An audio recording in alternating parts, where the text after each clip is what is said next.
Hi, my name is Mason Mizuraki, and I'm the director of the film, The Garden. Honestly, when I started this process, I didn't expect it to come out nearly as good as it had, considering my budget, none, and I expected it to be up to par, but just fine. Turns out I was wrong, and it came out great. Overall, I think I did a great job, but what exactly did I do?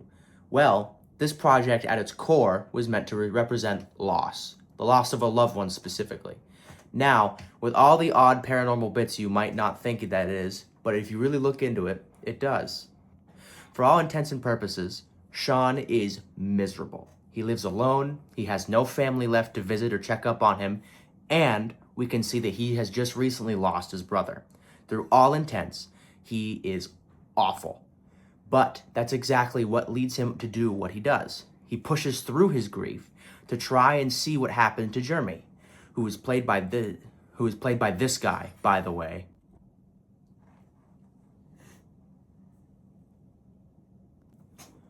You can go see him in my midterm through the door. Anyways, I'm sorry I got a bit off track then there. The film wasn't made to be some big blockbuster scream level scary movie. It was meant to be introspective, to build off of the themes I originated it from. While yes, people are scared of the big monster, we're also scared of one thing: being alone.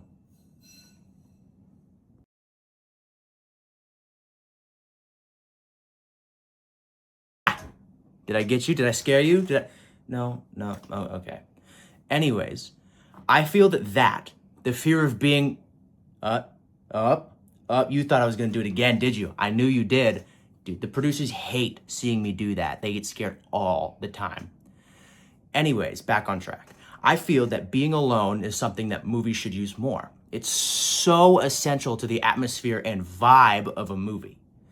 I've always wanted any project I do to challenge the norms of whatever I'm doing, unless I'm hating it. And I try to do the same here.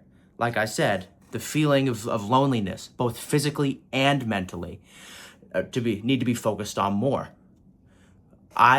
My film isn't full of big scary monsters or evil villains, but rather the fear that something will happen. Now, more movies have been using my philosophies. It isn't new, but the Blair Witch comes to mind. I believe that this dread-like feeling shouldn't just be an assisting factor, but the main focus of a film. Having mostly natural sounds or light or deep ambience can enhance a moment, but focus on it, and it can transform that moment into something even better. This is exactly what I try to encapsulate in my work, and I hope it shines through. Hey, check this out. You see what I mean? Everyone loves that. I don't know why the producers hate me for it. So, what do you plan to do if your film ever gets big? Well, the first thing I'd have to do is finish it. But in all seriousness, I would love to have my film go big. The ideas I have for it are limitless, but we don't have time to talk about all that right now. In all seriousness, I would love to have my film go mainstream, as having the chance to spread my work and its messages around the world would be a dream come true. Ideally, the studio I'd want to take on my project is A24, though it'd be an honor for any studio to pick up my idea. A24 is a fantastic studio, making movies such as Marty Supreme or Warfare, but the reason for my decision is their up-and-coming movie, The Backrooms. This movie is very similar to mine in ways, having the main plot revolve around a strange place, but I'm speaking more on its director, Kane Pixels. Kane Pixels started his project on The Backrooms as a YouTube series, where A24 saw it and wanted to expand on it. I take this as a spark of hope for my case, as who knows, they might one day find The Garden and think, wow, Mason, your movie is so cool. We'd love to make you a gazillionaire and give you 100 Oscars. Another idea I had was possibly submitting my work to streaming services. The best service I had in mind was Amazon, as they take a lot of up-and-coming or indie projects and fund them.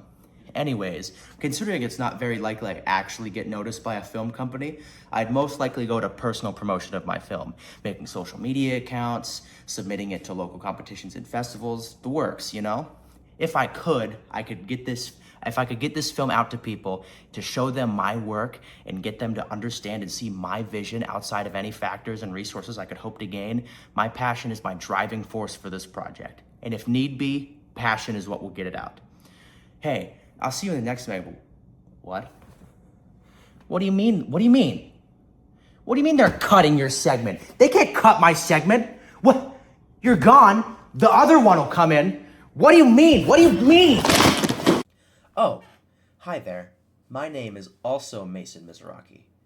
I'm here to replace the other guy when he gets a little out of control and off track. You get it. You understand. Anyways, let's continue.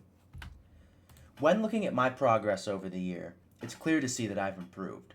Starting out with simple PSAs and photography to making this film that I've presented to you, it's been an amazing journey. And to be fully honest, at the start, I didn't really have my heart into it. I wasn't very interested in film. And I've definitely changed that mindset over the course of this 1 year. As I mentioned, one of the first projects I did was a PSA, and it was not another Avengers Endgame. Hi, my name is Mason Mizraki, and I'm a student that's taking your media literacy class.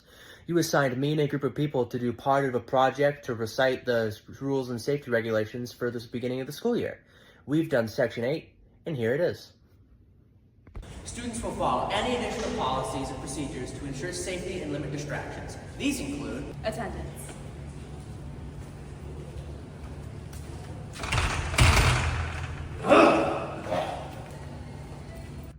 Dress code. Man, I'm never wearing mine anymore. You get much attention. Never mind. Threats.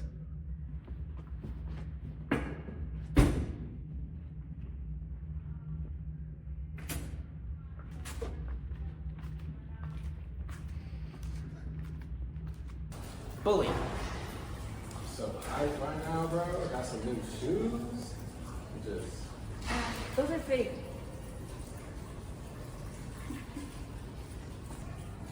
Harassment.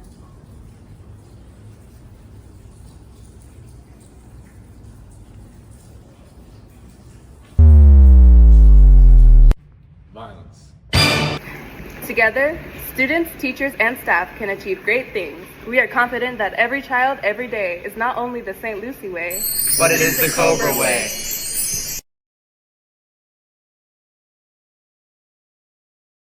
As you can see, this first project that we had done had many, many flaws. One of the first issues that comes to mind is the fact that we didn't record everything we had done in wide mode, which obviously, when you're trying to make a film, is a huge, huge no-no, as they'd say. Other than that, things just like, in general, shoddy editing and camera work, because this was like the second week of school, is present throughout the entire thing. And just overall, it was less of a show of our skill and more of a show of how much we had to learn. Banking off of that, we had the second project we had ever done. At this point in the year, we had grown our skills somewhat, worked on our writing and our analyzing as well as our filmmaking. But in general, for me, I had gotten a big confidence and morale boost for my want and skill in filmmaking. At this point in the year, I started to actually want to go out and do some of these classes and do some of these assignments and projects, and I was starting to enjoy it. One of the only other things that would change relatively soon would be that as of our second project, we had only done work in groups. Now, sadly, I cannot recover any videos from my second project, so these are the only 2 photos we have of our lighting video, but I can still talk about it. With our second project, it was much better. First off, our acting was much better. We knew our lines, so we were able to focus in on the camera or on whatever subject we were talking to and not have to look behind or beyond them to look at some sort of script or teleprompter-like board. our shots, as you can see from the one over here that I have a picture of, were much better. They weren't just simple moves or traces, and we were actually utilizing some real angles and just general different kind of shots in our short film for our second project. Obviously, as it was a lighting project, we had gotten much better, as you can really glaringly see with the camera quality of these photos that we were doing. And overall, this era was more of a minute skill minute skill increase and more of a morale boost for me and my general want to work on the class. Now, up to my penultimate work for this class with my midterm. As which as I was saying before, while that lighting project made me want to do it more, this midterm really kicked off my full engagement and enjoyment with this film class, and also my full want to work on it and do it. It was only a few flaws away from exactly what I wanted in a project, and my midterm was the direct inspiration for my final. Before I show the video, though, I'd like to just talk about a few of the troubles that I went through during the process of filming it. When I did make this film, I learned a lot about what it means to be a director and not just a filmmaker, as this was the project where I worked directly with a single actor and a very young actor in my little brother. I had a good bout of trouble trying to get my point across, and while I eventually got it through, I did sacrifice some shots for clarity on the rest of the project. Here is my midterm.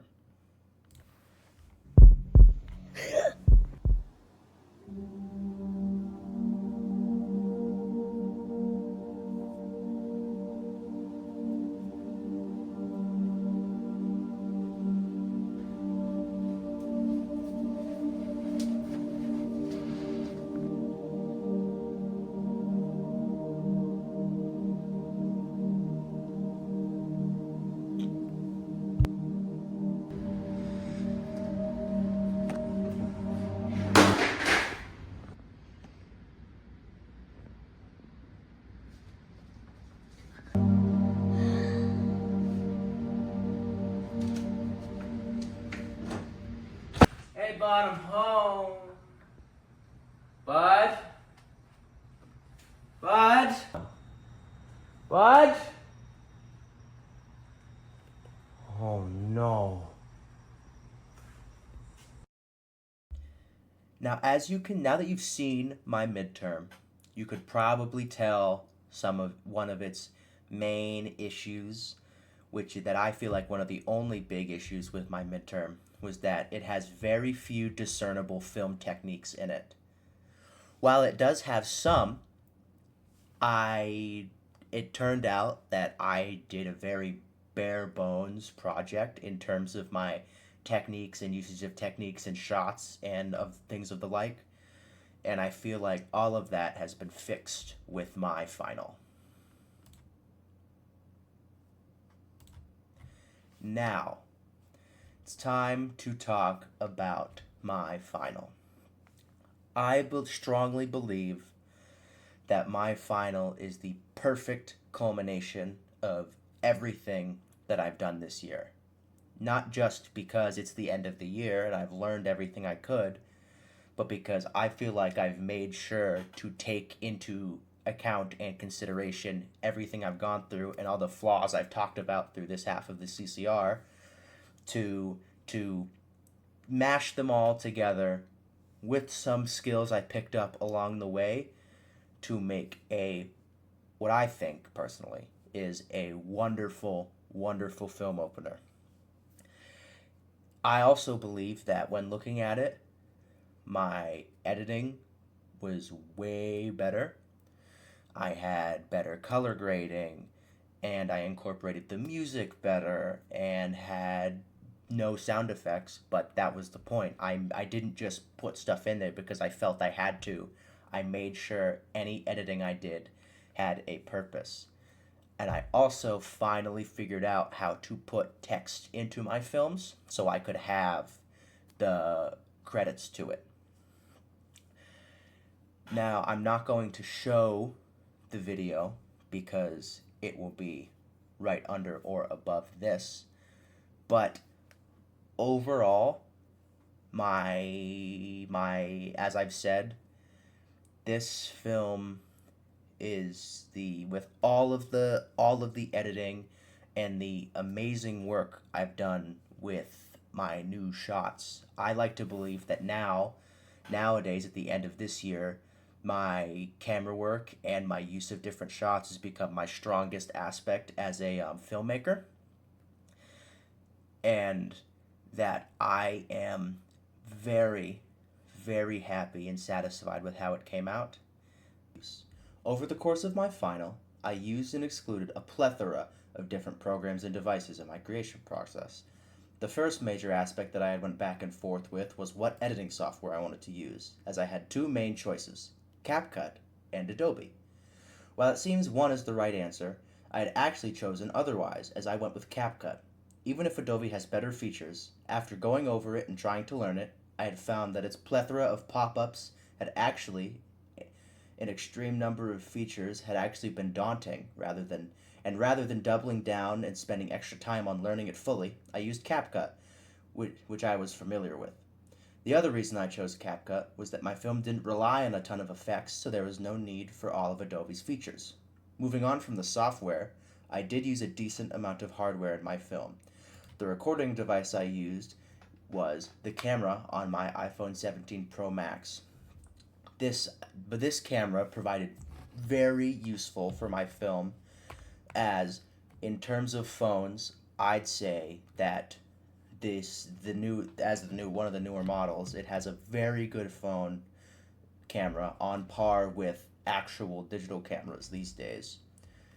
In tandem with the camera on my phone, I used a good chunk of external hardware, such as multiple studio lights and a tripod, which I used, like, the studio lights with a stand with the tripod interchangeably for most of my shots.